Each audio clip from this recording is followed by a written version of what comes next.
तो आज की संध्या में आपसे निवेदन करूं, जन्म को जीवन मत समझ लेना। जन्म जीवन नहीं है, और न ही जन्म और मृत्यु के बीच जो सिलसिला है वो जीवन है। ये स्मरण आ जाए कि ये जीवन नहीं है, तो आंखें उस तरफ उठाई जा सकती हैं जो कि जीवन है। उसको खोजा जा सकता है स्वयं में जो कि जीवन है। लेकिन जो इसे ही जीवन समझ लेंगे वो कैसे खोज पाएंगे? तो ये भ्रम टूट जाना चाहिए, ये इल्यूजन टूट जाना चाहिए कि ये जीवन है। अगर ये टूट जाए तो आज ही इसी क्षण भी उस तरफ आंख जा सकती है। वो हमारे भीतर मौजूद है। हमारे भीतर कुछ मौजूद है जिसका कोई जन्म नहीं है और कोई मृत्यु नहीं। लेकिन मेरे कहने से वो मौजूद नहीं हो जाएगा, उपनिषदों के कहने से मौजूद नहीं हो जाएगा, गीता लाख चिल्लाए तो मौजूद नहीं हो जाएगा, दुनिया भर के शिक्षक समझाएं तो मौजूद नहीं हो जाएगा। मौजूद है कुछ, लेकिन वो आप ही आंख उठाएंगे तो ही मौजूद हो सकता है, नहीं तो मौजूद नहीं हो सकता। वो आपकी आंखों की प्रतीक्षा कर रहा है कि आप देखें तो वो मौजूद हो जाए। वो है मौजूद। आपकी आंख देखने को तैयार होनी चाहिए। तो उसे देखते ही आपको पहली दफा जीवन का पता चलेगा, और जिस दिन आपको जीवन का पता चल जाएगा उसी दिन, उसी क्षण, उसी के साथ आपका ये ख्याल मिट जाएगा कि जीवन का लक्ष्य क्या है। कि जीवन को पा लेना, जीवन के लक्ष्य को भी पा लेना। वो अपना लक्ष्य स्वयं है।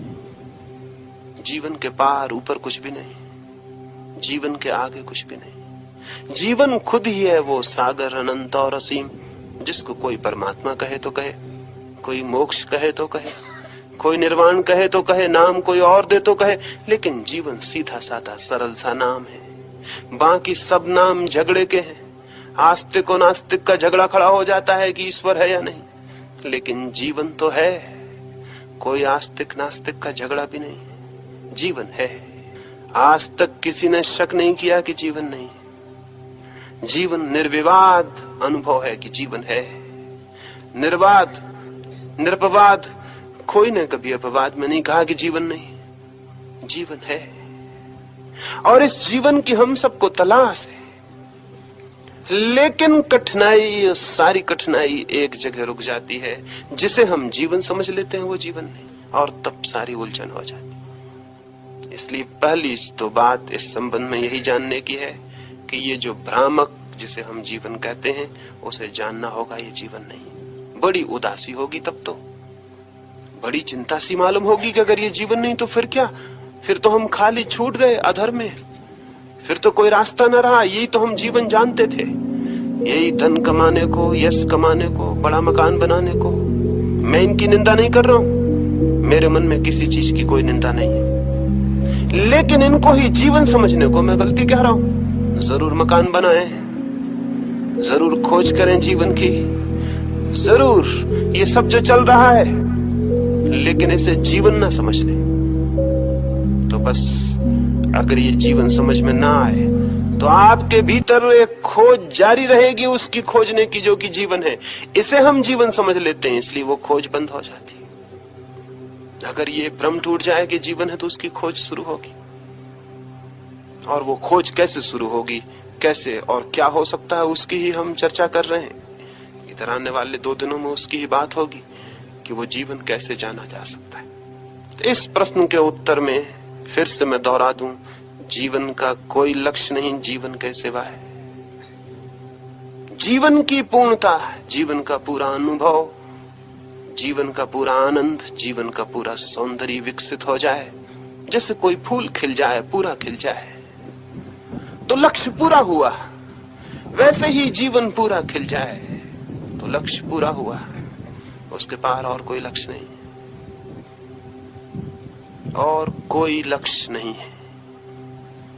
तो ये जीवन की इस पूर्णता को, खिलावट के लिए, इसके पूरे फूल के खिल जाने के लिए क्या किया जाए, उसकी तो हम बात करेंगे। एक बात तो ये की ही जाए जो मैंने कही, कि खोज जारी रखी जाए कि जिसे हम जीवन समझ रहे हैं कहीं वो झूठा सिक्का तो नहीं है। क्योंकि जो लोग झूठे सिक्कों को असली समझ लेते हैं, उनके असली सिक्के की खोज बंद हो जाती है, वो झूठे को ही ढोते रहते हैं। एक बार ऐसा हुआ, दो साधु एक घने जंगल से निकलते थे। गुरु था और उसका शिष्य था, वृद्ध साधु था और एक युवा साधु था। वृद्ध साधु ने अपने कंधे पर एक झोली टांग रखी थी, कोई बजनी चीज उसमें लटकी हुई मालूम पड़ती थी। जंगल आ गया और रात उतरने लगी, अंधेरी रात, निर्जन वन, बीहड़ रास्ता, कोई मार्ग पर दिखाई न पड़े। तो उस वृद्ध गुरु ने अपने युवा शिष्य से पूछा, बेटे जंगल में कोई डर तो नहीं, कोई भय तो नहीं? उस युवक को बड़ी हैरानी हुई। आज तक कभी उसके गुरु ने यह न पूछा था कि कोई भय तो नहीं, सन्यासी को भय कैसा, और जंगल में भी भय कैसा? मृत्यु भी आ जाए तो भय कैसा, फियर कैसा, क्या बात है? चिंतित हुआ। उसने कहा कि क्या भय की बात है, कोई भय की बात तो नहीं। और आगे बढ़े और रास्ता भीड़ होता गया, रात और उतरती गई और सन्नाटा और सुनसान। वो गुरु ठिठक गया और उसने कहा कि कुछ पता लगाया तुमने, पूछ लिया था, कोई भय तो नहीं है? वो युवक और हैरान हुआ, बहुत परेशान हुआ। फिर वे एक कुएं के किनारे थोड़ी देर को हाथ मुंह धोने के लिए रुके, पानी पीने को रुके। झोला निकालकर उसके वृद्ध गुरु ने अपने शिष्य को दिया। उसे थोड़ा शक तो होने लगा था कि झोले में जरूर कुछ होना चाहिए, नहीं तो भय कैसा? झोले में हाथ डाला, देखा एक सोने की ईंट भीतर है। वो समझ गया भय कहाँ है। उसने उस ईंट को गुरु जब तक पानी पीता था फेंक दिया, उसकी जगह रख दिया उसी वजन के एक पत्थर को। गुरु ने पानी पिया, झोला जल्दी से लेके कंधे पे टांगा, टटोल कर देखा, ईंट थी, आगे चल पड़ा। थोड़ी देर बाद घोड़ों की टाप की कहीं पास में आवाज आने लगी तो उसने पूछा कि बेटे कोई भय तो नहीं है यहाँ? उस लड़के ने कहा, बिल्कुल निर्भय हो जाएं, भय को मैं पीछे फेंक आया।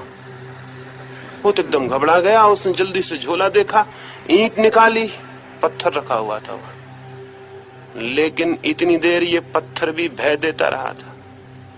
वो बूढ़ा हंसने लगा। उसने कहा, हद हो गई, इतनी देर में इस पत्थर को ढो रहा था और ये मुझे भय भी दे रहा था, और मैं भयभीत था और कंपित था। तूने ठीक कहा कि भय को तू पीछे छोड़ा है, पर पागल तूने उसी वक्त क्यों न बता दिया? मैं इतनी देर व्यर्थ ही इसको ढोता रहा और भयभीत रहा। ये इतनी देर का भय बिल्कुल व्यर्थ था।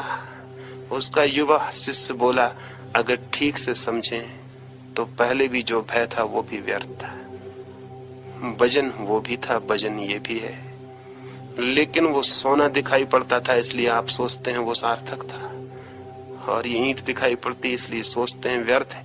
लेकिन अगर ईंट अभी भी दिखाई न पड़ती तो ये पूरी रात भय से बीतती, और कौन जाने जिसे आपने सोना समझा वो भी सोना है या मिट्टी।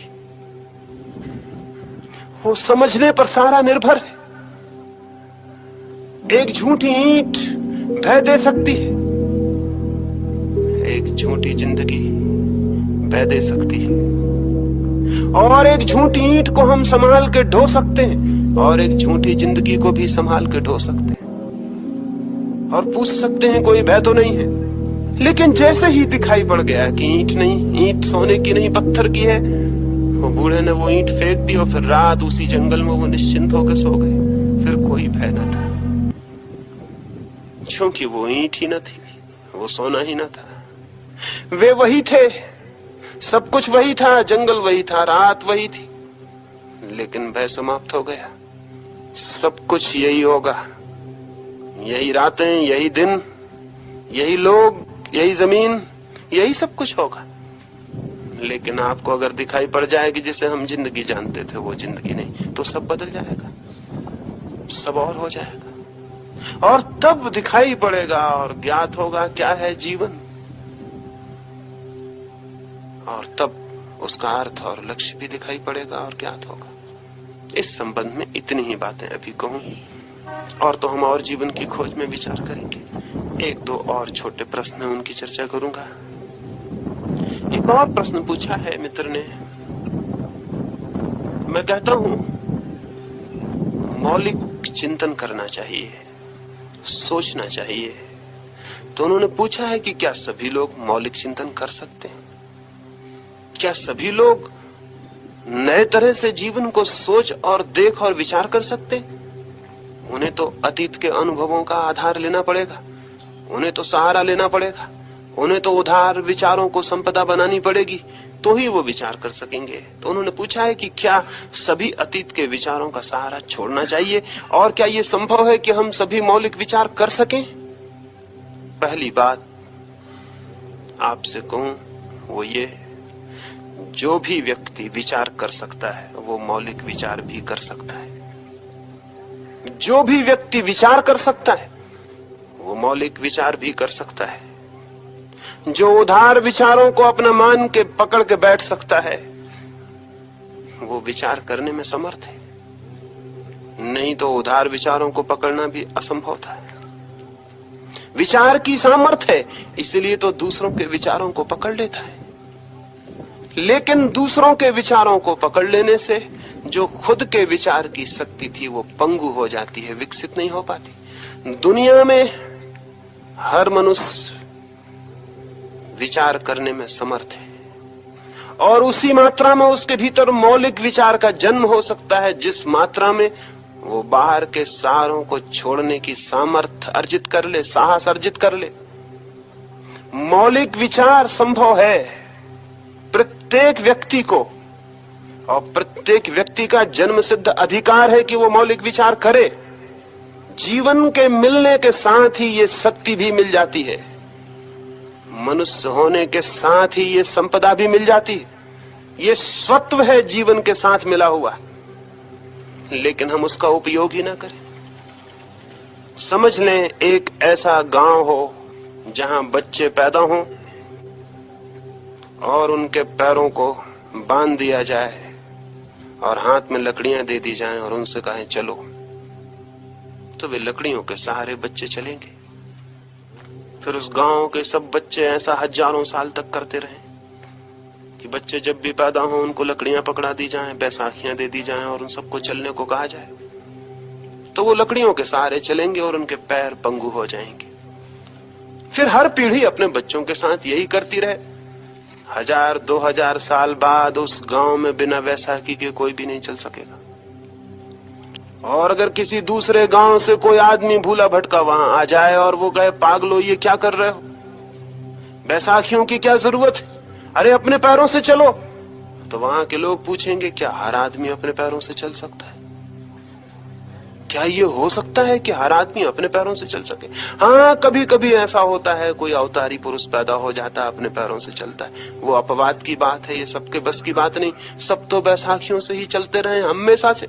हमारे बाप दादी भी चलते थे, उनके बाप दादी भी, उनके बाप दादी भी, ये तो हमेशा का क्रम।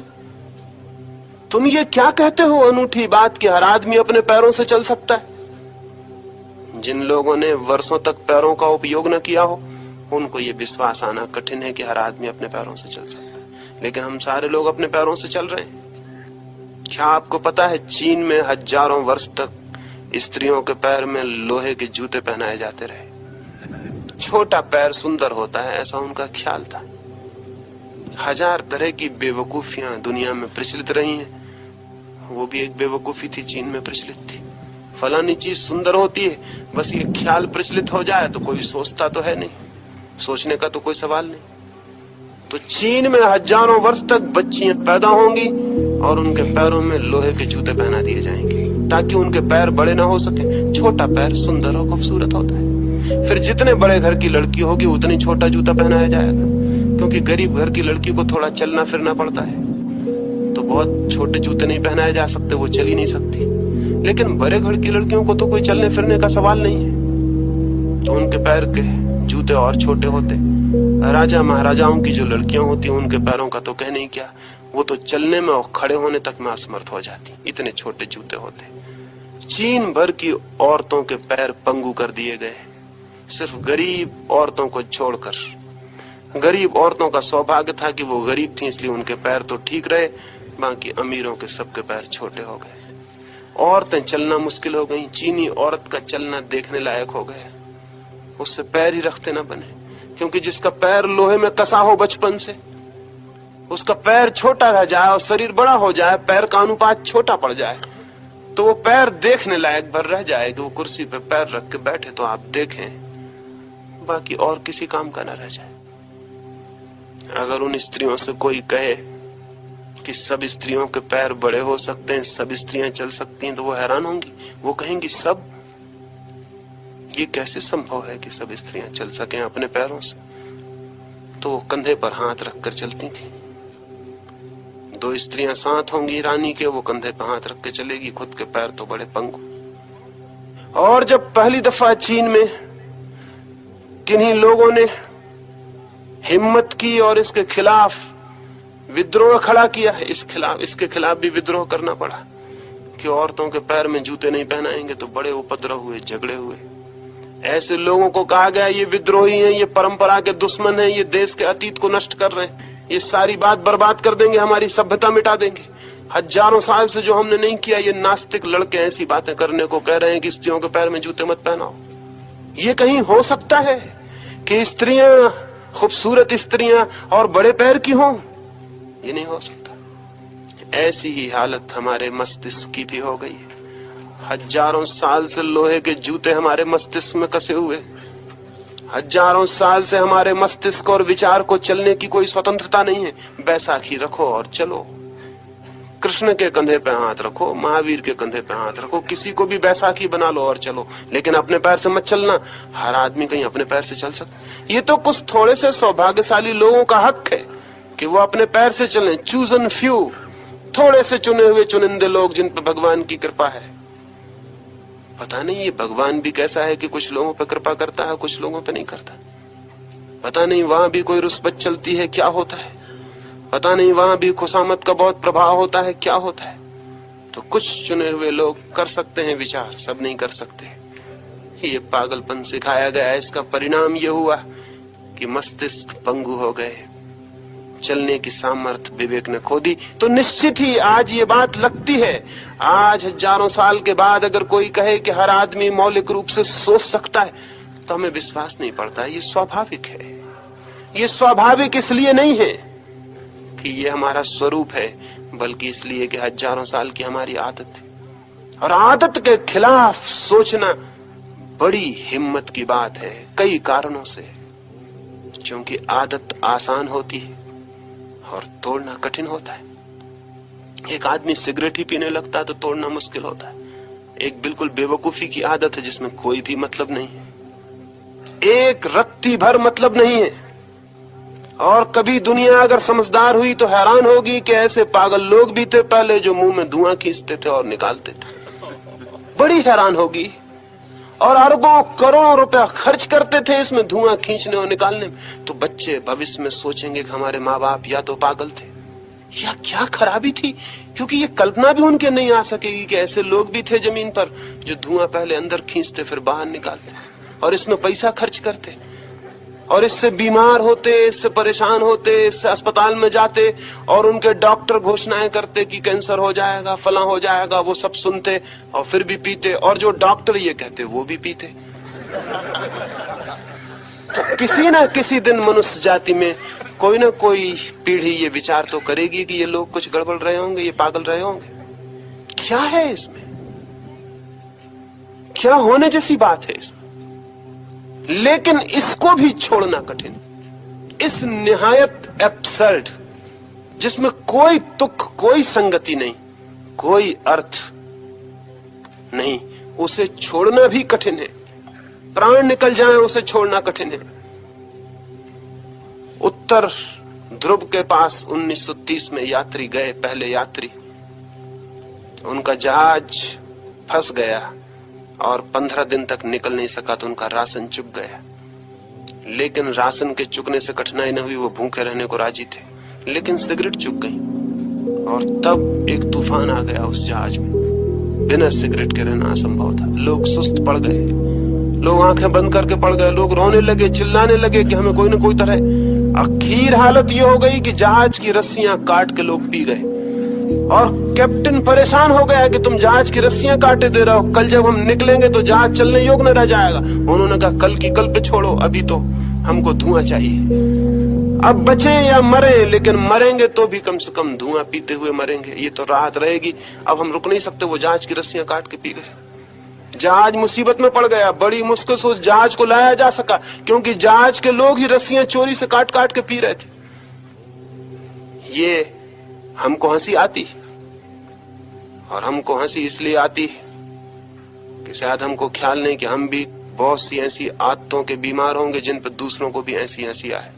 ये हो सकता है आप सिगरेट ना पीते हो इसलिए मजे से हंस रहे हो, सोचते हो बगल वाला अच्छा मुश्किल में पड़ गया जो पीता है, लेकिन आपकी भी ऐसी आदतें होंगी। इससे कोई फर्क नहीं पड़ता कि सिगरेट पीते हैं, इससे कोई फर्क नहीं पड़ता।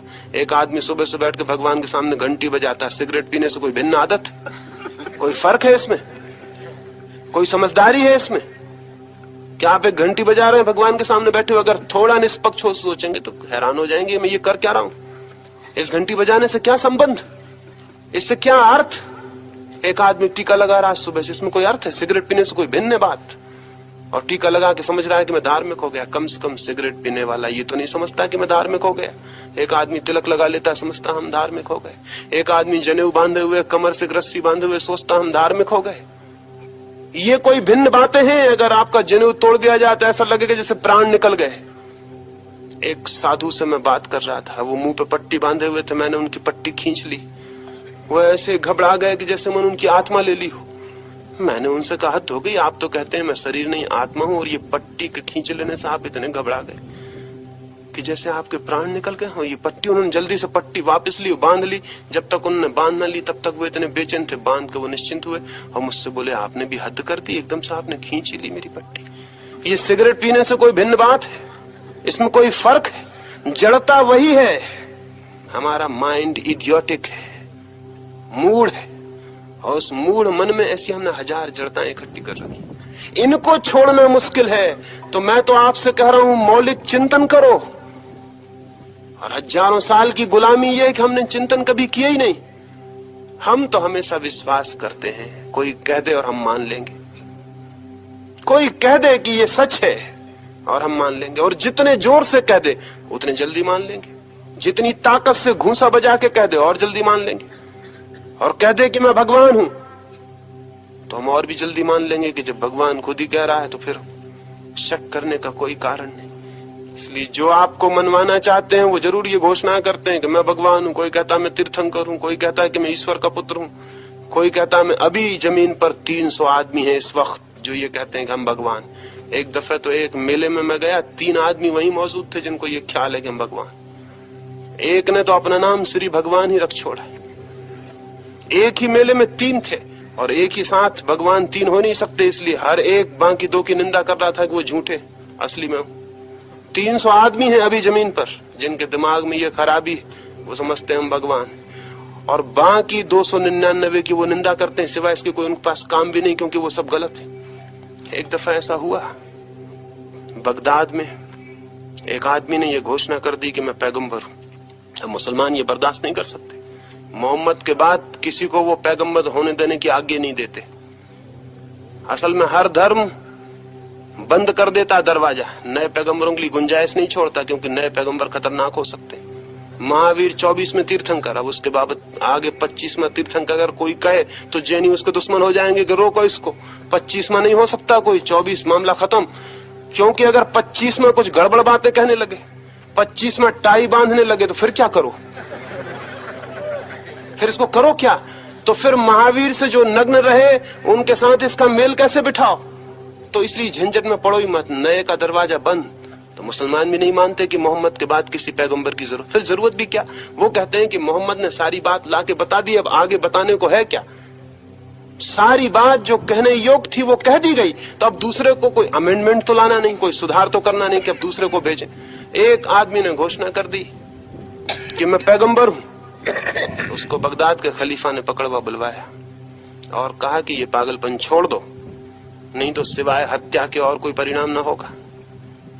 तो मैं तुम्हें 1 दिन का मौका देता हूं। उसको जेल में बंद करवा दिया और कहा कल सुबह मैं आऊंगा, तुम सोच लो ठीक से, नहीं तो सिवाय गर्दन कटने के कुछ नहीं होगा। और ये बात गलत है और ये बात हम बर्दाश्त नहीं कर सकते कि कोई अपने को पैगंबर का, बस मोहम्मद आखिरी पैगंबर, अब आगे कोई पैगंबर नहीं।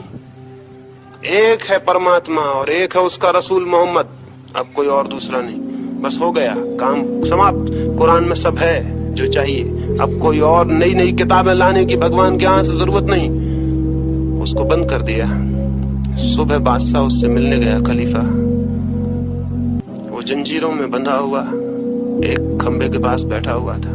खलीफा ने कहा, मित्र, कुछ सोचा विचार किया? वो हंसने लगा। उसने कहा, तुम बड़े पागल हो, तुम्हें ये पता नहीं कि पैगंबरों पे हमेशा मुसीबतें तो आती ही हैं।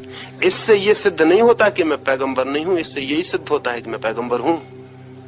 ये तो मुसीबतें हमेशा पहले भी पैगंबरों पे आती रही, पैगंबरों को सताया जाना हमेशा होता रहा है। तो ये तो कसौटी है, और तुम जितना मुझे सताओगे उतना ये सिद्ध होगा कि मैं पैगंबर हूं। और तुमने मेरी हत्या कर दी तो बस फिर तो काम बन गया। पैगंबरों की हत्याएं होती नहीं, देखो क्राइस्ट को सूली पे लटका दिया और सुकरात को जहर पिला दिया, ये तो होता रहा है। तो तुम करो जो तुम्हें करना है। ये तो भगवान ने मुझसे पहले ही कह दिया था कि तुझे भेज रहा हूं, बड़ी मुसीबतें झेलनी पड़ेंगी। वो झेलना शुरू हो गया, बात पक्की हो रही। हम विश्वास कर लेते हैं, हम विश्वास करने के आदी हो गए। हमें कोई भी बात विश्वास करवाई जा सकती है, हमसे कोई भी बात कह दी जाए कि विश्वास करो, हम कर लेंगे। हमारा न तर्क उठेगा, न विचार उठेगा, न ख्याल उठेगा। ये एक दो दिन की गुलामी नहीं है, ये हजारों साल की गुलामी। और इस गुलामी के खिलाफ जब मैं आपसे कहता हूं मौलिक चिंतन, तो आपको ऐसा लगता है ये तो बड़ी दूर की बात है, जैसे कोई आकाश पे चढ़ने की बात कहे। लेकिन मैं आपसे विश्वास दिलाना चाहूं, निवेदन करना चाहूं, आपके भीतर हजारों साल की गुलामी के बाद भी वो ज्योति मौजूद है जो मौलिक चिंतन कर सकती है। वो विवेक मौजूद है, क्योंकि उस विवेक को कोई गुलामी नष्ट नहीं कर सकती। बांध सकती है, नष्ट नहीं कर सकती। उस विवेक के चारों तरफ दीवार खड़ी हो सकती है, लेकिन वो मर नहीं सकता, वो भीतर मौजूद है। और आप जिस दिन हिम्मत करेंगे वो जाग सकता है। और बड़े रहस्य की बात तो यह है कि कुछ बड़ी अजीब सी बात यह है, एक घर में हजारों साल से अंधेरा भरा हो तो भी उस अंधेरे को मिटाने के लिए एक दिया हम आज जला लें तो वो अंधेरा मिट जाएगा। वो अंधेरा ये नहीं कहेगा मैं 1000 साल पुराना हूं इसलिए मैं जाऊंगा नहीं। एक दिन का अंधेरा, 1000 साल का अंधेरा एक ही दिए से मिट जाता है।